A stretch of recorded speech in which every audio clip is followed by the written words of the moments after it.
El doctor Abner Albert Vázquez Carles es médico cirujano de la Universidad de San Carlos, una especialidad en epidemiología de la Universidad de San Carlos también. Tiene el pensum cerrado en la Universidad Rural en Derecho, licenciado en Derecho, y actualmente es el coordinador de la defensa legal del gremio médico. Doctor, sea usted bienvenido. Muchas gracias. El día de hoy venimos con una charla que se llama vamos a hablarles del desabastecimiento de insumos en la red hospitalaria y el impacto legal para el médico que labora bajo dependencia. Pero antes de todo quisiéramos exponerles que nosotros estamos en la Comisión de Defensa Gremial. La Comisión de Defensa Gremial, la defensa gremial es un derecho de todos los agremiados. Está constituida en la Ley de Colegiación Profesional Obligatoria. Dice ser defendidos en sus justas demandas, incluyendo sus salarios. En algunos momentos los médicos no habíamos visto que la trascendencia que tiene el impacto legal o las complicaciones legales que tenemos en el futuro. En el presente ya tenemos varios médicos en lo que va del año. Nos comentaban anoche los residentes que llevan 18 demandas legales para residentes. Imagínense, la mayoría de las demandas son por homicidio culposo. Y esto va en relación a que la práctica médica va cambiando. De aquí a pocos años vamos a tener muchas demandas porque hay, por lo menos en Guatemala, 6 escuelas que están preparando abogados. Y por ende, cada vez que haya un paciente que se muera, van a haber alguien que esté interesado en demandarnos. Claro, hay algunos de los colegios, como el Colegio Mexicano, que está buscando cómo desjudicializar la práctica médica y nos va a corresponder a nosotros, los médicos, prepararnos como en defensa gremial en esta instancia. El día de hoy, pues, en la Comisión de Defensa Gremial habemos 3 médicos que ya terminamos la carrera de Derecho, pero tenemos la representación de nuestras 2 vocales, la licenciada Porras y la licenciada Dardón, que nos acompañan hoy, que también son parte de la Comisión de Defensa Gremial. Vamos a exponer que hay un impacto legal del desabastecimiento, pero hay también algunas implicaciones legales y algunos de los colegas, como no conocen la ley y no aplican, cometen errores. Ahorita, como la Comisión de Defensa Gremial, estamos tratando de tener un teléfono de llamada. Cuando usted tenga algún problema, consúltenos antes qué declaración va a dar, porque muchas veces en la primera declaración metimos las patas y con ello nos vamos a la cárcel. Vamos a comentarles que la presentación de hoy va relacionada a que si usted trabaja bajo dependencia, pero a la par de esta presentación traemos una segunda que se llama la mala práctica médica. No está con ese tema en las leyes de Guatemala, pero de acuerdo a los principios de la ley, sí hay implicaciones legales que van relacionadas a la práctica médica. Vamos a hablarles de que el desabastecimiento, que es un problema serio ahorita, tenemos el Hospital Roosevelt Serrano, el Hospital San Juan de Dios cerrando, estamos hablando del Hospital de Cobán cerrando con 478 niños recién nacidos muertos en lo que va del año. Hay por lo menos en este hospital 6 demandas contra médicos y una de las demandas va en que el jefe de uno de los servicios lo llaman en la madrugada, tiene espacio en el intensivo, no podemos ingresar paciente, hay una cama, pero no hay colchón, no hay monitor, no hay ventilador, no hay nada. Y a raíz de esto lo demandan a él y tiene más o menos 4 meses de estarse defendiendo en los juzgados, donde ha gastado un promedio de 15,000 quetzales. No había nada, pero en la nota dice, le consultaron a las 2 de la mañana y se murió la paciente, y dicen por no haberle ingresado al intensivo.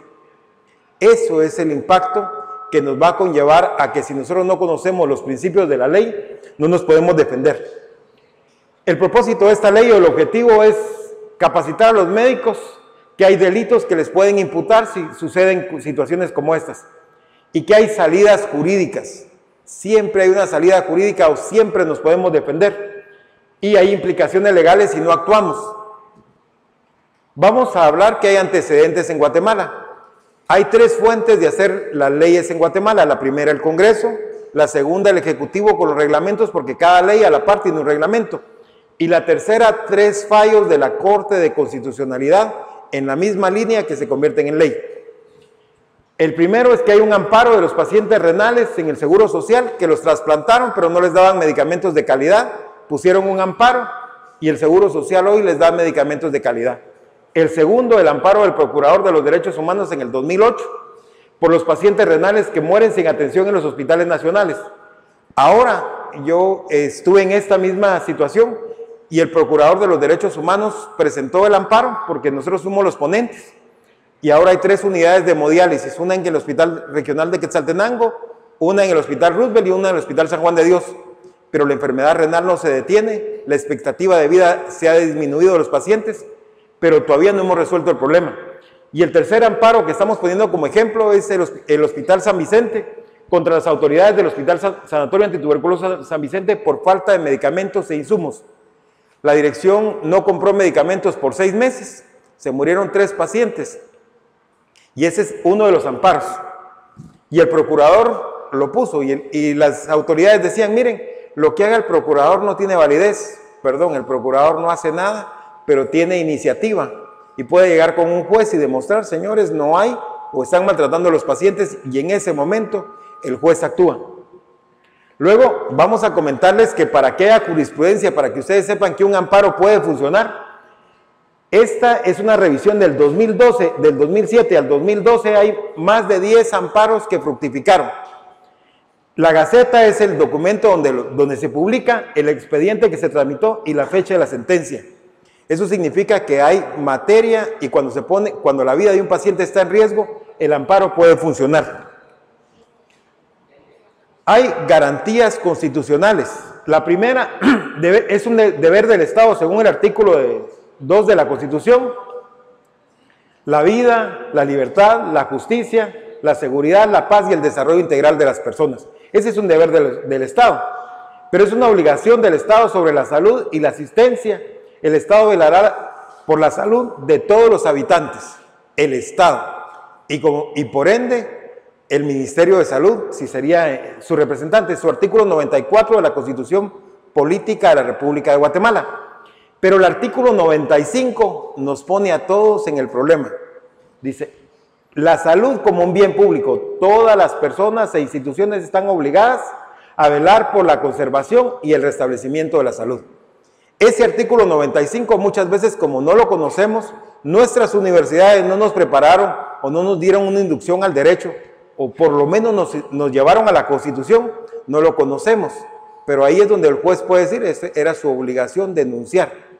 Y en algunos casos, ahorita con el proceso de mortalidad materna, algunos de los compañeros ya tienen problemas por eso. Vamos, este es el problema toral o es donde se fundamentan todas las demandas que a nosotros los médicos nos pueden afectar. El Estado garantiza y protege la vida humana desde su concepción, así como la integridad y la seguridad de las personas. El Estado lo garantiza, pero es una garantía constitucional. Si se cae este edificio, hay un seguro, lo construyen, pero la vida no la podemos reponer. Ahora, este es el problema más grande que tenemos todos los que hemos egresado de las facultades. ¿Qué dicen? La ignorancia, primacía de la ley. Contra la observancia de la ley no puede alegarse que ignorancia, desuso, costumbre o práctica contraria. En este momento, algunos van a decir cuando llegan con el señor juez, fíjese que yo no sabía que la ley lo decía. Y esta charla está en la página, en la página virtual del colegio, ya tenemos el canal y ya está grabada. Esta es realmente donde van todas las demandas, a lo cual debemos de ponerle atención. Pero esta podría ser también nuestra salida si estuviéramos demandados. Ahora, hay algunos delitos en los cuales se nos puede imputar. El delito culposo, cuando yo tengo la culpa. La ley establece el Código Penal en su artículo 12, dice, el delito culposo con ocasión de acciones o omisiones lícitas. Se causa un mal por imprudencia, negligencia o impericia. La ley no habla de mala práctica, pero habla de imprudencia, negligencia o impericia. Los hechos culposos son punibles, o sea, tienen una pena. El principal es el homicidio culposo, tiene de 15 a 40 años de prisión según el Código Penal. El homicidio preterintencional, prisión de 2 a 10 años. Y el homicidio culposo, que es realmente yo tuve la culpa, tiene prisión de 2 a 5 años. Y si hay lesiones o muerte de otras personas, de 3 a 8 años más. ¿Qué podemos pensar? Si a mí me demandan por homicidio culposo, puedo tal vez crear en el juez la duda y puedo presentarle al señor juez, mire señor juez, fíjese que yo no lo pretendía hacer. Y en algún caso, en algunos de los casos nos ha sucedido que hace unos días nos consultaban y me decían, mire, la anestesióloga está demandada y está demandada por homicidio culposo y el abogado estaba por ir con el juez y decirle, señor juez, estamos negociando para que sea un homicidio preterintencional. Y entonces cuando siempre es homicidio, y aunque después que nos condenen y tenemos una medida sustitutiva de 5 quetzales por día, si es menos de 5 años, de todas maneras es homicidio, ya fui demandado y fui condenado por homicidio. Y entonces le decía, tráigame el expediente, revisémoslo. Y al revisarlo estaba trabajando en un hospital público, le digo, mire doctora, ¿y su mantenimiento de la máquina de anestesia? No aparece. Y el abogado me pregunta, ¿y por qué? Porque es responsabilidad del patrono tener en buenas condiciones el equipo. Y cuando viene, lo revisa y le digo, pídale al juez que lo haga. Y a los pocos días me estaban llamando los residentes, mire, me dice, la sacó del bote y le quitaron la demanda. Ya no es homicidio culposo, ya no es homicidio preterintencional. Pero eso va relacionado a que gran parte del problema que tenemos es que el equipo no tiene mantenimiento. Y es obligación del patrono darle el mantenimiento. Vamos. Otra de las situaciones es importante, es el abuso de autoridad. Muchos de nuestros jefes vienen y nos dicen, miren, denle medicamentos vencidos, no tenga pena, no va a hacerle ningún daño. Si usted acata esa orden de darle medicamentos vencidos a un paciente y el paciente se muere o tiene una complicación, usted se hace responsable. Y ese es un problema serio. El segundo, el incumplimiento de deberes. Si yo no denuncio que la vida de los pacientes está en riesgo, también es incumplimiento de deberes y también a mí me pueden jalar por el homicidio culposo. Situaciones colaterales que me pueden afectar en algún momento. Bueno, hay salidas jurídicas para el médico y eso es lo que vamos a tratar de compartirles hoy. La primera es la Constitución Política de la República de Guatemala, la segunda la Ley de lo Contencioso Administrativo, la tercera, la Ley de Probidad y Responsabilidad de los Funcionarios Públicos, la Ley del Organismo Judicial en su artículo 16, el debido proceso, hasta el Código Deontológico les puede dar una salida. Pero entre todo esto, la principal salida para todos es la Constitución. Si yo sé defenderme con la Constitución, no me pueden afectar.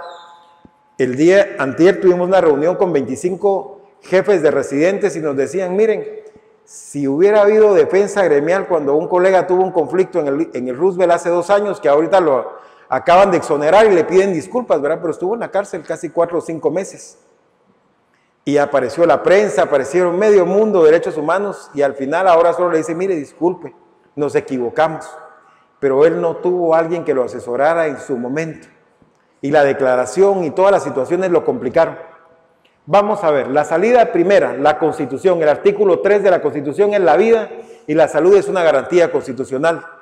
Cuando suceda algo yo estoy seguro que es una garantía, pero como yo no la conozco, no ejercito el artículo 3, digo, la vida es una garantía constitucional. Para algunos de los compañeros que están en la administración pública van a decir, miren, la Contraloría me multa cuando yo compro medicamentos y no compro los insumos necesarios. Pero nunca hemos podido documentar que la vida era una garantía y cuántos pacientes estaban en riesgo en ese momento al tomar la decisión. Lo siguiente del artículo 28, el derecho de petición. Yo puedo pedir que se me compren los medicamentos, yo puedo pedir que se me compren los insumos o los insumos adecuados. Y el jefe tiene la obligación de responderle en ¿cuántos días? En 30 días, como máximo. No hay otra, le tienen que responder. El tercero, el derecho de defensa. Muchas veces lo que está pasando en algunos departamentos que hemos tenido, esta plática ya la dimos en Xela, Zacapa, Totonicapán y Sorolá y en San Marcos. Muchas veces llegan los abogados y le dicen, lo voy a meter a la cárcel, le voy a hacer esto. Y entonces cuando los colegas nos llaman, mire, ¿y dónde está la orden de juez? el debido proceso, el artículo 12, el derecho de defensa.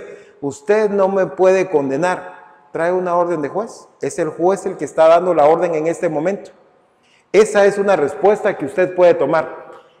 Y el 156 de la Constitución, el 156 de la Constitución dice que usted no puede acatar órdenes plenamente ilegales. Mira, compañero, coselo con lo que haya, porque no hay otra cosa más.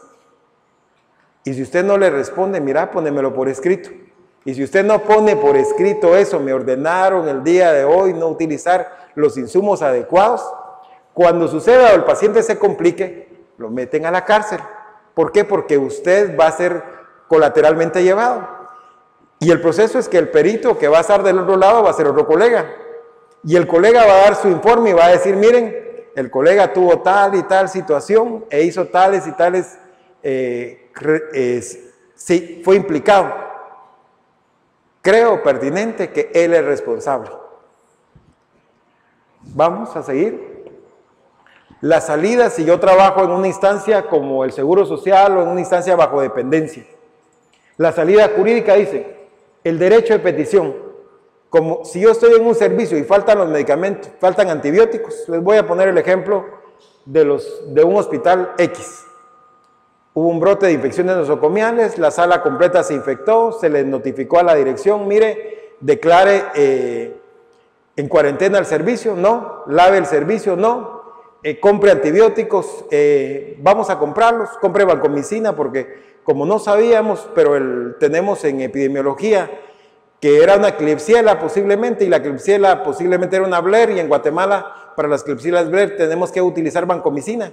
Compre vancomicina por lo menos para 10 días, compró para 2, y de ahí dejamos 10 días sin medicamentos al paciente, después se hicieron resistentes, y 63 días después murieron las pacientes.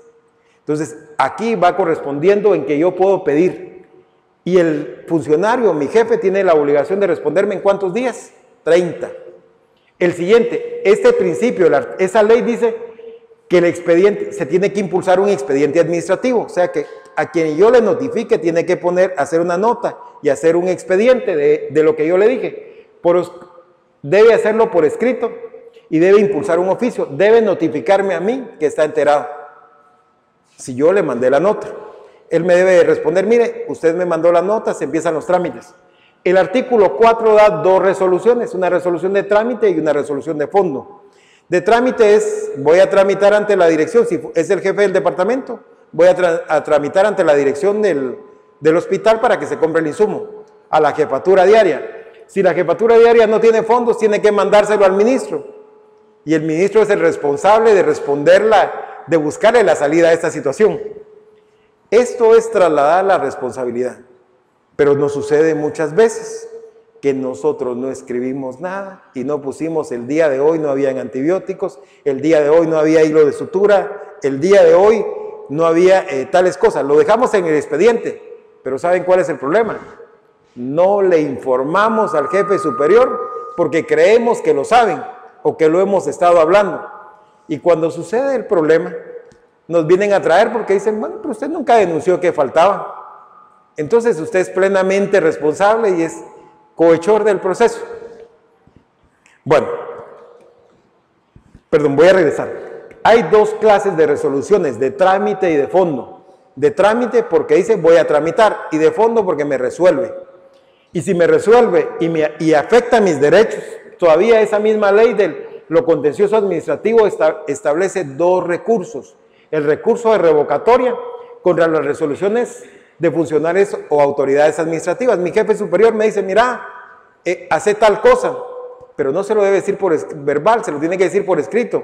Y si se lo dice verbal, le dice, mira, lo que me dijiste verbal, que es tal y tal cosa, se lo puede mandar usted, lo puede documentar. El otro tiene 5 días para decirle a usted, mire, no estoy de acuerdo, yo no dije esto. Pero esa es una salida. La reposición es contra las resoluciones dictadas por el ministro. Son 5 días. Si usted no acciona en esos 5 días o no responde que no está de acuerdo, se hace responsable o acepta que lo que le dijeron está bien. Y entonces, para ello tienen solo 5 días. Si usted trabaja para alguna entidad del Estado, y entonces ¿Por qué? Porque esos 5 días son importantes. Muchas veces nosotros nos metimos porque no conocíamos de leyes.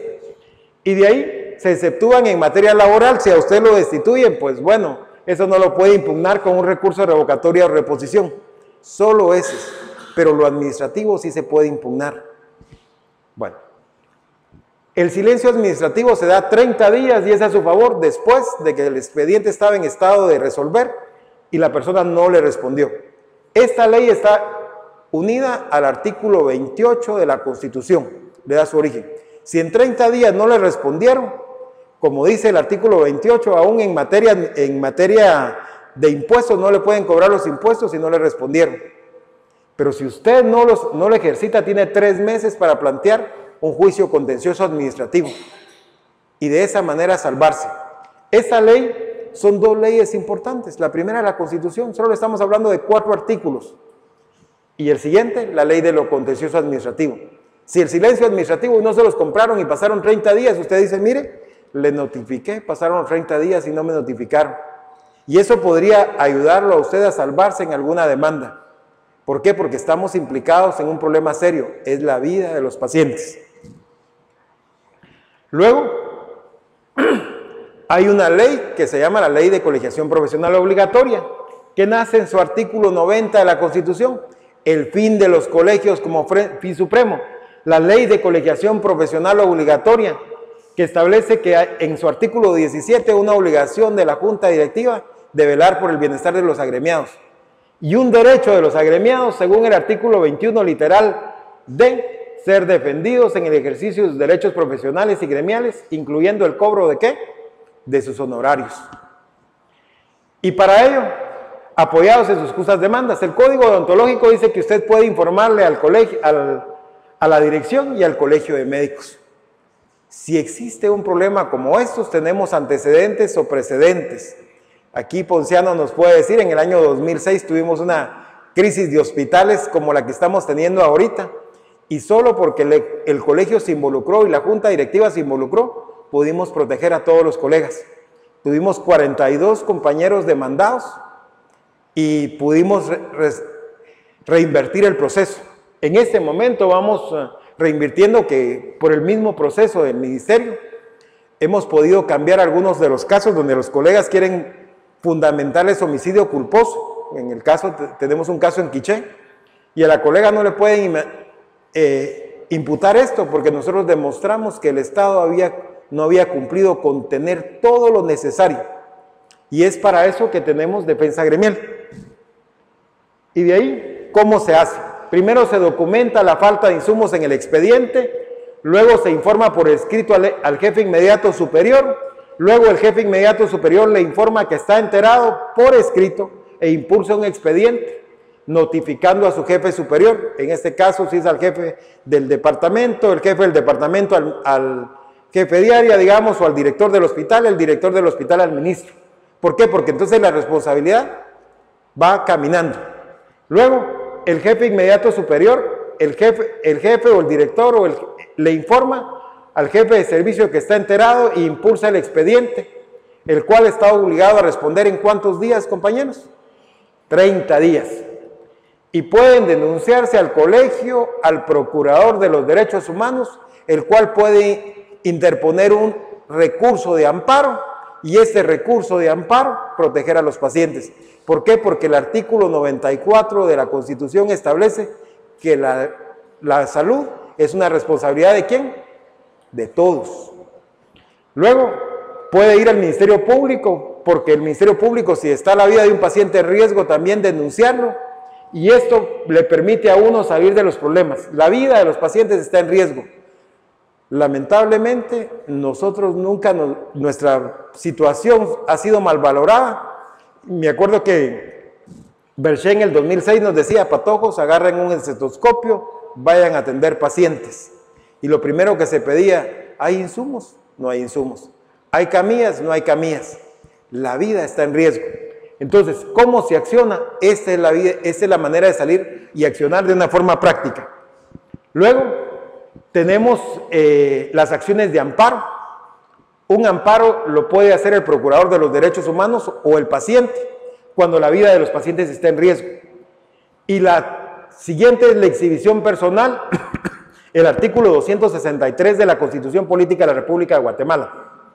Fíjense que este artículo está relacionado a cuando un preso está detenido ilegalmente, y es el jus civile. El jus civile era exhibir el cuerpo de la persona. Y dice, pero el artículo tiene un pequeño espacio donde dice que se haga cesar los vejámenes. En algunos casos hemos tenido médicos residentes que cuando llega el juez en la madrugada dicen, mire, me está ordenando que opere al paciente. Lleva 8 horas en la emergencia y no lo ha operado. Está sometido a vejámenes. Y entonces en algunos casos hemos tenido que hablar con el juez, ya hemos tenido que accionar o apoyar como defensa gremial porque le decimos, mire, pero no está completo, no tenemos todos los laboratorios, no tenemos todo lo demás. Ahora, yo acato una orden plenamente ilegal, pero se lo hago saber. Y eso nos permite informarle al colega, porque entonces el juez dice, mire, ¿y por qué a quién va a llamar? A la defensa gremial, para que me oriente. Y esa puede ser una salida, pero ese es el futuro de la práctica médica o lo que está sucediendo en este momento. Bueno, de ahí el Procurador de los Derechos Humanos, que de oficio, cuando la vida de los pacientes esté en riesgo, si lo podemos documentar, él está obligado a poner el amparo. El Procurador General de la Nación, porque representa al Estado de Guatemala, el afectado, su familia o la población. Luego, ¿qué es desabastecimiento? La falta de insumos, entre ellos medicamentos de laboratorio, mantenimiento de equipos. Y es aquí donde tenemos algunos problemas, máquinas de gases, respiradores o ventiladores. Y en los ventiladores tenemos algunos médicos ya demandados porque trasladaron, se muere un paciente, trasladan el equipo a otro paciente, no se desinfecta y dicen, bueno, él lo contaminó con una infección nosocomial y el paciente se murió. Y entonces nosotros mismos tenemos que empezar a pedir que ese tipo de situaciones el Estado ponga todo ese equipo y le dé mantenimiento. Las máquinas de anestesia, como les comentaba hace un momento, los monitores y el equipo de sala de operaciones. El patrono está obligado, según el Código de Trabajo, a darle el equipo necesario. Luego, la falta de profesionales capacitados en los turnos, la modalidad de médicos en turno de llamada. Los más frecuentes, los cirujanos, los traumatólogos, los ginecólogos, los pediatras. Cuando llega la emergencia no están para atenderla, pero sucede que les van a salir a ustedes, que es una modalidad del Estado, contratar a alguien de llamada. Y le van a decir que como el Estado hace firmar un contrato de esta manera, sucede que ahora les voy a poner el ejemplo práctico. En un hospital departamental, cuando llegó la emergencia, cuando estaba la paciente en el trabajo de parto y en sufrimiento fetal, llaman al ginecólogo y le dicen por teléfono, doctor, fíjese que tenemos una paciente, ahorita llego, y llegó en 40 minutos, pero el enfermero había tomado la decisión de lo llamamos a las 7:15, y él llegó 40 minutos después, pero como el hospital está en la misma modalidad, llamaron a la técnico de anestesia y le dijeron, miren, tenemos que venga aquí al hospital, ahorita llego, y dijo que pensó que no era una emergencia, y se tomó un tiempito más y llegó 40 minutos después, todavía después de que llegó el ginecólogo. Y cuando llegaron todos, vieron que no había sala de operaciones, no había circulantes, no había todo, y decidieron hacerle un cristeller con sábana. Y eso, todas las complicaciones, y todo lo dejaron, y todos los que observaron fueron poniéndolo en la nota. Al final buscaron al médico de guardia y le echaron la culpa a él. Cuando todo este proceso sale, nosotros tuvimos que intervenir porque es una deficiencia del Estado. Desde el momento en el que usted firme un contrato, se hace responsable de lo que suceda. No significa que usted tiene que estar en su casa. Desde el momento en el que usted firmó el contrato, se hizo responsable. Aquí el niño se murió. Hay un alcalde pidiendo que se actúe y que se vean las situaciones legales de los que participaron. Y este es el proceso de la práctica médica. El desabastecimiento también puede ser en esa modalidad de ese tipo de contratos, que creemos que porque el Estado los hizo, eran contratos legales. Pero eso no significa que el Estado no esté violentando nuestros derechos. Luego, nosotros como Colegio de Médicos, ahora en este momento, tenemos una mesa de resolución de conflictos en el Ministerio de Salud Pública. ¿Por qué? Para apoyar a los médicos. Y en algunos de estos casos podemos llegar a la negociación antes de que le imputen cargos. ¿Por qué? Porque el Estado con sus deficiencias, pone en riesgo la práctica médica. Luego, como esta plática es una capacitación de principios legales para los médicos, y tenemos un anteproyecto de mejorar las condiciones de los médicos. Para el año entrante estamos planificando el primer congreso de defensa gremial, en el cual vamos a incluir los horarios, vamos a incluir el código de trabajo, la ley de servicio civil, una introducción a la Constitución Política de la República de Guatemala. ¿Por qué? Porque esas son las instancias de las cuales no conocemos cómo van los amparos, cómo dar declaraciones o cómo ser asesorados. Ahorita en la Comisión de Defensa Gremial tenemos uno de los teléfonos, inicialmente es el mío, pero ahora van a haber 2 más de asesoría, para cuando esto suceda y usted dé su primera declaración, no cometa errores. Y esta sería parte de la presentación del día de hoy.